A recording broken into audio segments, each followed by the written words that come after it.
ओम नमो भगवते वासुदेवाय नमः। नमस्कार दोस्तों, आप समस्त श्रोतागण का आपके YouTube चैनल जीवन अमृत पर हार्दिक अभिनंदन है।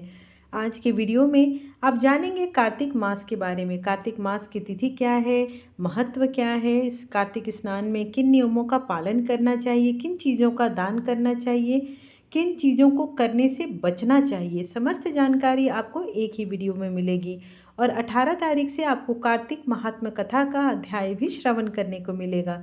तो इसके लिए आप मेरे चैनल से जुड़े रहें। आप अगर मेरे चैनल पर पहली बार आए हैं तो चैनल को लाइक शेयर एंड सब्सक्राइब जरूर करें ताकि मेरे आने वाली वीडियोस की नोटिफिकेशंस आपको मिल सके। पूरे साल में 12 महीने होते हैं और हर महीने का अपना एक अलग अलग महत्व होता है।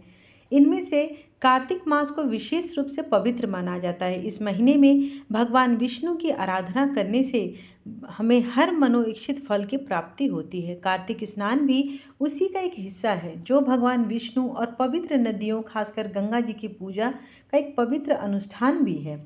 कार्तिक स्नान हर साल कार्तिक मास में किया जाता है। यह महीना आमतौर पर अक्टूबर और नवंबर महीनों में पड़ता है। वर्ष 2024 में कार्तिक स्नान की तिथियां कुछ इस प्रकार से हैं। प्रारंभ जो है 17 अक्टूबर 2024 से शुरू हो जाएगी और ये इसका समापन 15 नवंबर 2024 से होगा। पूरे महीने के दौरान श्रद्धालु पवित्र नदियों में स्नान करके और भगवान विष्णु की पूजा करके का प्राप्त कर सकते हैं। कार्तिक स्नान का बहुत ही महत्व है, तो इसके पीछे जो है कुछ प्रमुख कारण भी है। अगर आध्यात्मिक तौर से देखें तो ऐसा माना जाता है कि कार्तिक स्नान करने से व्यक्ति के सभी पाप धुल जाते हैं और आत्मा शुद्ध हो जाती है। पवित्र नदियों का जल पापों को हर लेता है और व्यक्ति को नया जीवन आरंभ करने की प्रेरणा देता है।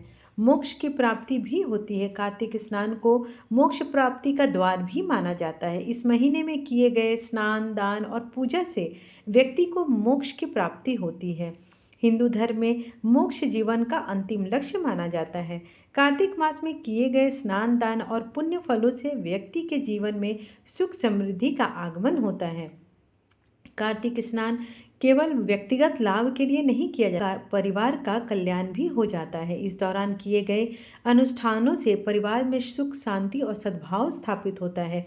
कार्तिक स्नान भगवान विष्णु को प्रसन्न करने का एक उत्तम मार्ग है।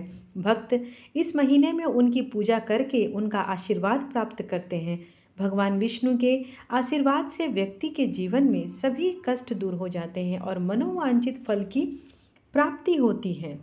कार्तिक मास के दौरान साधक को प्रातःकाल उठना चाहिए और सूर्योदय से पहले उठना अति शुभ है।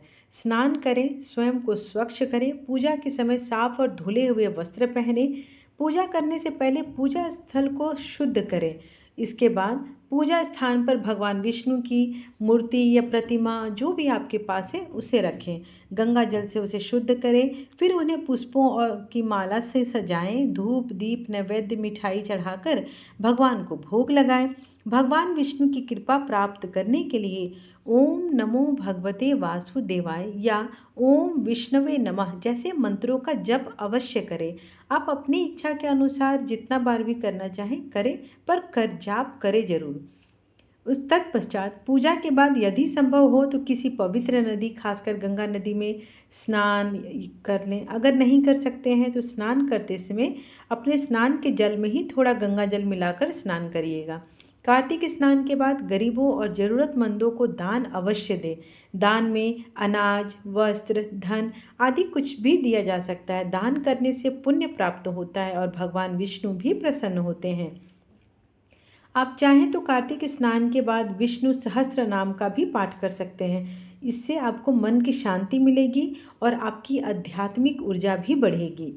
कार्तिक मास में पड़ने वाले मुख्य पर्व और त्यौहार कुछ इस प्रकार से हैं। 20 अक्टूबर रविवार करवा चौथ, संकष्टी गणेश चतुर्थी। 24 अक्टूबर गुरुवार अहोई अष्टमी। 28 अक्टूबर सोमवार रमा एकादशी गोवत्स द्वादशी। 29 अक्टूबर मंगलवार धनतेरस। 30 अक्टूबर बुधवार मासिक शिवरात्रि। 31 अक्टूबर गुरुवार नरक चतुर्दशी। 1 नवंबर शुक्रवार दीपावली जिसको कार्तिक अमावस्या भी कहते हैं।